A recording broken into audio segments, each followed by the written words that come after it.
Hello, we are coming to you live from the Consensus 2018 conference in New York City. Attendees have been absolutely devastated by the news that Bitcoin has not gone up. Everyone came here expecting a party and for Bitcoin to break out, but unfortunately, it has not. The price has actually decreased and we are in the red. People here are devastated. Attendees have actually put down their blockfolios and are instead looking internally and asking themselves, what is the meaning of life? What started out as a fun event, including trolling bankers and ICO launch parties and people getting drunk and staying up all hours of the night looking at their blockfolios, has now descended into pure chaos and pandemonium. Back to you, Bob.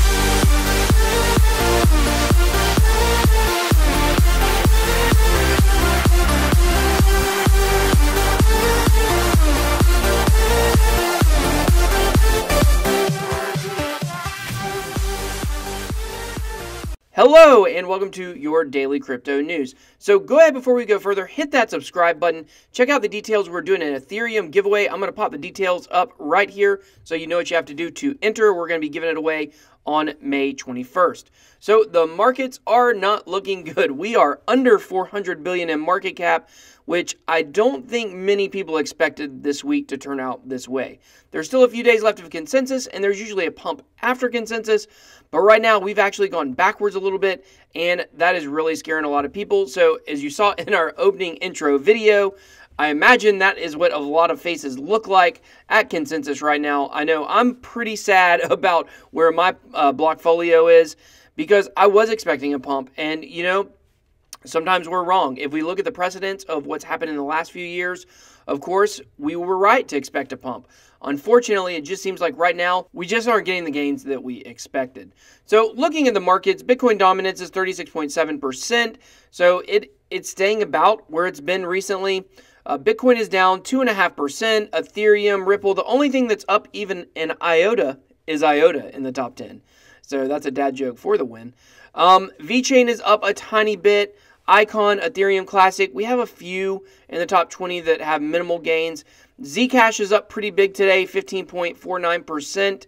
Eternity is up. Power Ledger has charged back into the top 100 after being out for a while. Matrix AI Net, Wax, Dogecoin, all up a little bit today.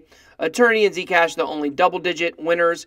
Ken is down 23%. Not financial advice, but might be a good time to grab a bag of that because it has shown recently to have quite a few pumps, and it is on a dip right now. Centrality, Bitcoin, I'm interested about Bitcoin. There's a part of me that wants to get in it, but it just seems a little too scammy for me. After the story last week with the obvious pump and dump and things like that, I know it's not Bitcoin's fault necessarily, but it's one I'm just going to stay away from. So CryptoNext, Aeon, they are all down considerably today, all above 9% losers. So let's get to the news. We got a lot of news to cover. So when the markets are down, I like to focus on the news. It's what really helps me to get by. So we reported on Upbit. They were apparently raided by Korean officials, and they said that what they thought was happening is someone was taking funds out of people's wallets and transferring them to executives' wallets. Well, it turns out the whole thing was a bunch of FUD. Upbit said that themselves. Apparently, it just stems from the fact that the Korean officials that were auditing Upbit did not understand the way that wallets work. And so because there were so many multiple wallets and the funds were basically all over the place, they thought Upbit was doing something wrong, and apparently they're not. So that was a bunch of FUD that unfortunately did cause the market to dip a good bit. Asian FUD does that a lot, and a lot of times it turns out to be fake. So FUD doesn't necessarily have to be something that's fake, but in this case it was. FUD is just anything, as you guys probably know, that causes fear, uncertainty, and doubt. So when the biggest exchange in Korea gets raided, that would of course create some fear, uncertainty, and doubt, but it turned out to be fake news. So IBM, as we talked about in our Stellar review, they have partnered with Stellar, and of course that partnership has been going on since October, but now IBM to use Stellar for its first crypto token on a public blockchain. The tokens are going to be called the Verde tokens, and they're a partnership with Viridium Labs. And so what they're supposed to do is very interesting. They're designed to give enterprises that pollute the environment a way to offset that damage by supporting a patch of Indonesian rainforest. I don't know. It sounds like one of those adopt a highway signs you see on the interstate. But anyways, this is really cool to see Stellar and IBM going a little bit further in their partnership. So let's talk about FunFair. As you guys know, I've talked about a lot. I really like FunFair. I like what they're doing. I think probably for a lot of people in crypto, online gambling was the introduction they had to it, because online gambling sites take crypto and have been for a while. They actually give you bonuses or incentives to use crypto, obviously because they think it's going up, I would say, and so they don't mind taking a little bit less because down the road it'll be worth more, whereas a dollar, we know its value is going to stay close to the same. So this article I found talks about how FunFair is geared to disrupt the system of online gambling. And so they have this chart here. I'm going to zoom in on it, and it shows the vision, platform, and the tech. So as you can see in this chart, it talks about how the FunFair platform works. They have something called Fate channels, game transaction fees, and game developers, and that is one side of the ecosystem. Then on the other side, you have the casino actual aspect, and that is made up of casino licensees, the players, and the affiliates, which will be probably what 99% of people using these platforms will only care about. And it's just a really cool platform. I really like what they're doing. And so it brought me to something I didn't realize about FunFair and the blockchain that it's going to be using. It's ran on the Ethereum blockchain, but of course I'm talking about their individual platform. You know, I've talked about FunFair a lot in terms of it's good because you have control of your money. You can actually go into a casino with your money, spend your money. If you get wins, you can immediately take it out. And if you want to convert it to fiat, it would just be as easy as exchanging your FunFair back to Ethereum and transferring it to your Coinbase account or wherever you withdraw your funds from. So I really like that idea. I think that's really good for online gambling. But something that this has brought up is the fairness of the FunFair blockchain. So that's where the fair part comes in, obviously. Let me ask you guys this question. When you go into a casino and you sit in front of a slot machine or a digital machine and it gives you your odds for winning, do you believe that? I don't. I mean, you know, I don't think that these machines are fair. I think they're rigged against you. Obviously, gambling in general is rigged against you. But I don't think those numbers that they're showing you, like if you have a 1 in 1,000 chance of winning whatever, I don't know if it's legit. There's no way for you to really know. But with the FunFair blockchain, you actually are going to be able to know what your odds are. And because it's going to be on the blockchain, it's immutable, it won't be able to change. So you can rest assured if something says you have a 1 in 1,000 chance of winning, if you play that game 1,000 times, then you should win one time. Now, of course, there's variance, so that's not always going to be the case. Sometimes you may go 2,000 or 3,000 times without winning, but that is all just part of regular variance instead of something saying you have a 1 in 1,000 chance and you really have like a 1 in a million chance. So that's the way I think a lot of people look at online casinos. They don't trust them. And FunFair is bringing that to the table where you'll actually be able to trust the online casinos you're working with. So we talked about in our top 10 tokens or coins set to moon, we talked about Deep Brain Chain. And I talked about how it was the first of its kind to really be getting involved in the AI space. There are some other ones that are also involved in that. I know the Deep Brain Chain is older than Matrix AI Network, which seems to, it's in the top 100 now, so it is ranked ahead of Deep Brain Chain. I think that will change at some point. I could be incorrect on that, not financial advice. So I found this article that talks about the differences between all four of the AI projects. You can check that out in the information below. But Deep Brain Chain, of course, we've talked about Matrix AI Network, Numair, and Cortex are all basically trying to do something with AI. So Cortex is a part of your brain. Thought that was kind of cool considering, you know, Deep Brain Chain is called Deep Brain Chain. But if you want more information on each one of these, you can look them up on CoinMarketCap and you can check out this chart. So will Robinhood be bigger for crypto than Coinbase? I don't know. I don't have the answer to that question. But we do know that Robinhood is charging strong and that Coinbase, you know, it's really stalled out right now.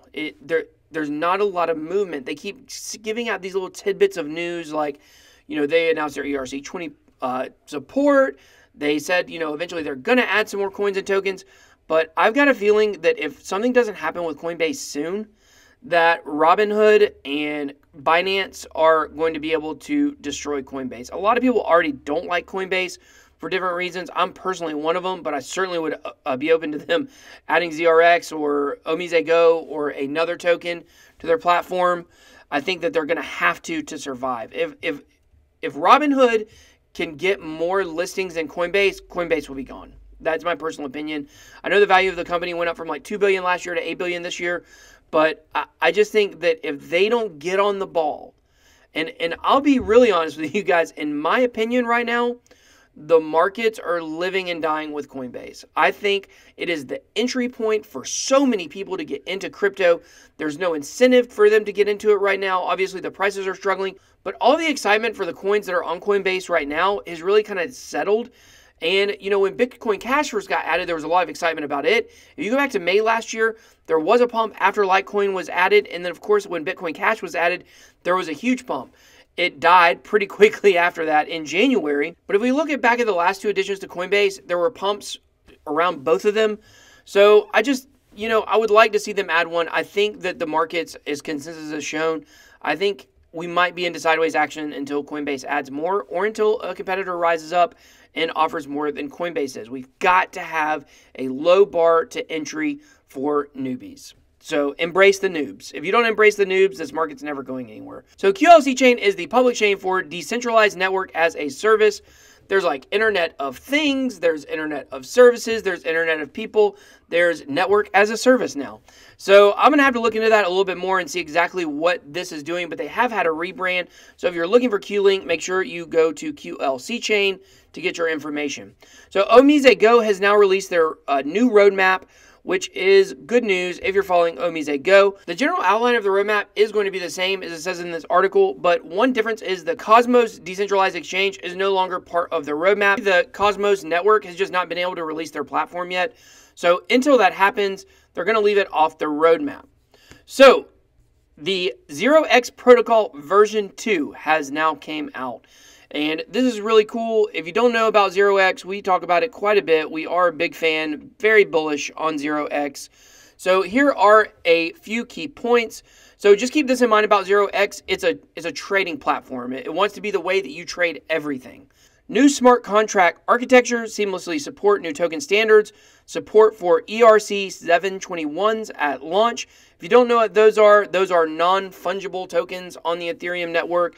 I'll let you do your own research and look a little bit more into those. More efficient order matching and cross-relayer arbitrage, support for new signature types and custom verification logic, open source framework for forwarding contracts, user onboarding, abstraction of WETH, or WETH, if you will, and trade widget support.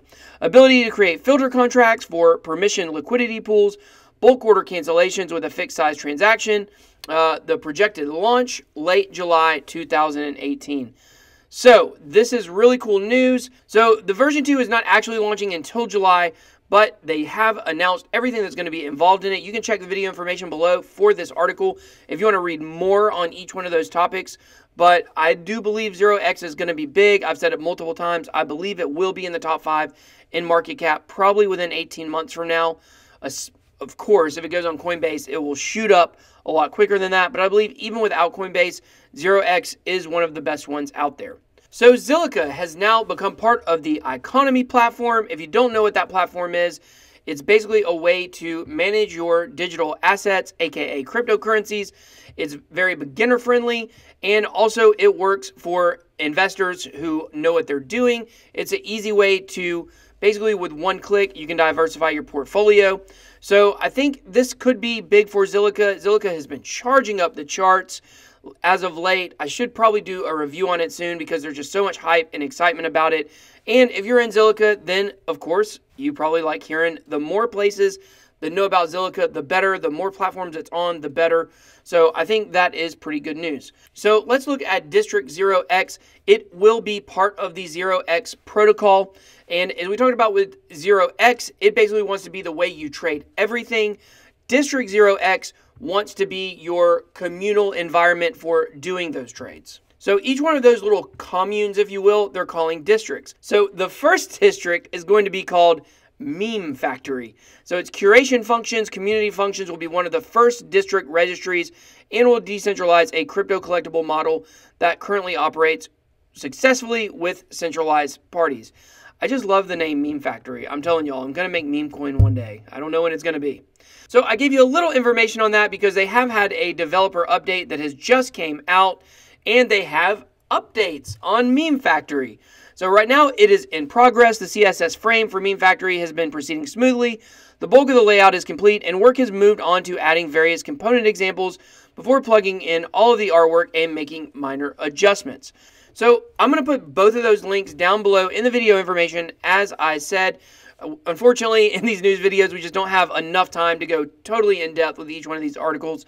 So you can go ahead and read those below and let me know what you think about District ZRX. I'm interested in it. It has my my radar up, my antenna, if you will. So it is one I'm going to continue to look more on. I probably will be doing a review on it at some point. My list of coins and tokens I need to review is just so long. I really need to be doing about 5 a day to catch up. But it's hard enough to do one. So thanks for watching, guys. Thanks for being a subscriber. If you are, smash that like button for us.